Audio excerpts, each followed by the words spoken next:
मेरी सेवा कश्मीर से ही शुरू हुई थी और जम्मू कश्मीर के अंदर ही वो एक निर्णायक भारत की सेना ने युद्ध लड़ा था 26 साल पहले। और ये बच्चे जब राष्ट्र के साथ जुड़ते हैं, राष्ट्र एक ताकतवर बनता है, एक समृद्ध राष्ट्र बनता है, एक विकसित राष्ट्र बनता है, एक स्वस्थ राष्ट्र बनता है, एक स्वच्छ राष्ट्र बनता है। जम्मू कश्मीर मेरा जो है कर्म क्षेत्र रहा है।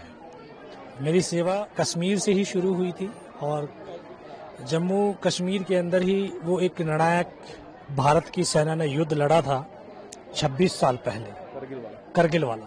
तो उस युद्ध में एक छोटी सी भूमिका निभाने का मुझे सौभाग्य मिला एज ए सैनिक। और आज यहाँ पर कश्मीर के इन बच्चों को इनसे मिलने के लिए आया हूँ और इनके अंदर देशभक्ति और राष्ट्र प्रेम जागृत करने के लिए आया हूँ कि हमारा भारत कश्मीर से लेकर के कन्याकुमारी तक है और राजस्थान से लेकर के नागालैंड तक है। तो इन बच्चों में ये राष्ट्र के साथ कनेक्ट हूँ, राष्ट्र की ताकत ये हमारे बच्चे हैं।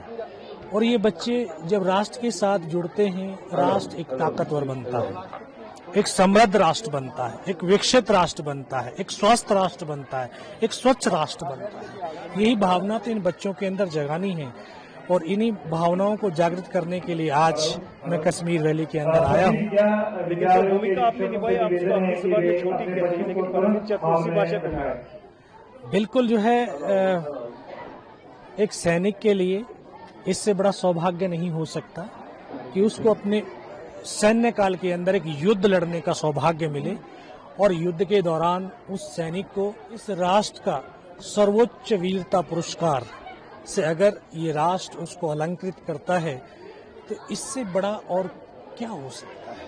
कुछ याद ताजा होगी जो हाल ही में दोबारा एक जंग छिड़ गई।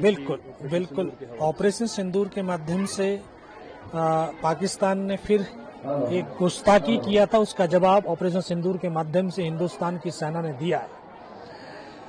वो जानता है कि हम डायरेक्ट युद्ध नहीं कर सकते, इसलिए अप्रोक्स वार के जरिए, मिलिटेंटों के जरिए, आतंकवादियों के जरिए इस देश को कमजोर करना चाहता है। लेकिन वो ये नहीं जानता ये 1947 वाला देश नहीं है।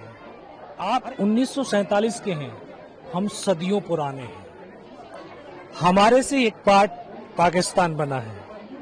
हिंदुस्तान अपनी एक बहुत मजबूत जड़ों के साथ खड़ा है, उन जड़ों को कोई हिला नहीं सकता है।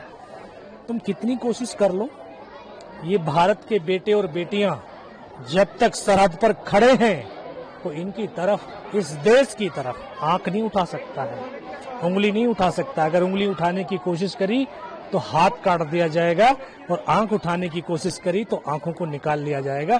ये 21वीं सदी का हिंदुस्तान है।